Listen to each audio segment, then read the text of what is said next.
here for this twin program of the memorial lecture and a tribute in honor of my father, Chief E.K. Clark, who I appreciate so much. Let me join the children, the direct biological children, and all of us who are his political children to thank you. It's difficult to end comments on E.K. Clark. Somebody asked me in an interview, now E.K. Clark is gone in the Niger Delta, do you think you can have a replacement for E.K. Clark? And I said that you don't need to look for a replacement for E.K. Clark because you will not get it. Because he's quite a unique person. Even at his age, his memory. If you mention your name as a young man of 30-something, 40-something, he will tell you what he did with your father.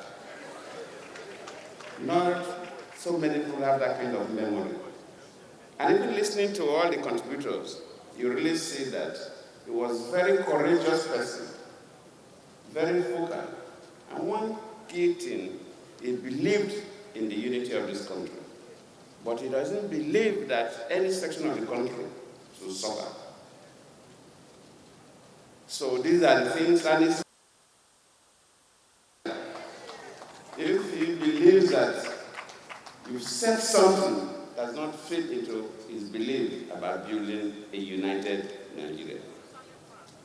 People may see him as controversial in one way or the other, but if you listen to all his statements, it's about a country that must remain one, a country that every section, every individual should have the same treatment. These are the qualities of E.K. Clark. And what I told the person who asked me the question is that we cannot replace him. All that will come up with annual lecture or something that will continue to advocate his own vision and philosophy. And doing that gradually, we're going to impart on the younger ones what E.K. Clark stood for.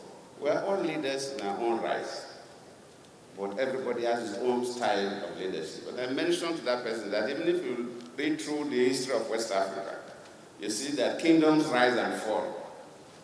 And you hardly get, from the same kingdom, you hardly get two leaders that will do the same thing. But then this empire continued to endure. So E.K. Clark has done his best. It's left for us to believe in his own vision for life and his own philosophy. When my good friend Michael Zakome spoke, he talks about the issue of one-party state. And when you listen to the news, read the show, go through the show media, that's one thing that an occasion like this probably won't need to. Yes, one-party states, countries that manage one-party states. Yes, one-party state may not be an evil after all, because Julius Nyerere of Tanzania used one-party states to stabilize his country in the early days of independence. He felt that his country has, just like Nigeria, too many tribes and tongues, two principal religions, Christianity and Islam. If he allowed multi-parties, some parties will toe the lines of religion, some will toe the lines of tribes, and unity will be difficult. But it was properly planned, it was not by accident.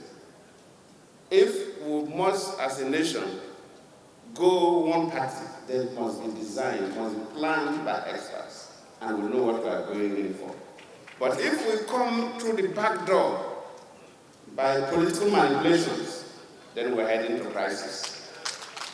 So I will advise that probably a country like Nigeria is better we allow the system to stay as it is. Yes, the multi-party, but if we, for some reason, we must go one party, then it should not be an accident. It should not be by political manipulation. Because if you read this book, How Democracies Die, written by two American professors, then you see that some of these are the symptoms of the death of democracies in nations. And Nigeria is a complex country, and I think it's better we manage the situation as it is, that manipulating the system in a way that will suffocate the country to death. I thank all of you.